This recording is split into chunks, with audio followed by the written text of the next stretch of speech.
Welcome to the Metatrader 5 tutorial. In this video, we will show you how to install the trading platform. Head over to the Platforms tab.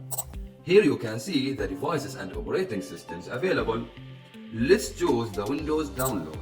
After downloading the platform, we open the file. We click on the Finish button and the platform is installed. It's now open in front of us. Next, we click on File, then log in to Trade Account. We now enter the account ID and password provided in the email. This password should never be disclosed to anyone. The password is found in the email associated with your trading account at registration. The moment we have filled in the account ID in the login, the password and the server, we click OK. Now we have installed the Metatrader 5 and see the basic MT5 layout. In the next part, we will take a look at the basic setup of the Metatrader 5.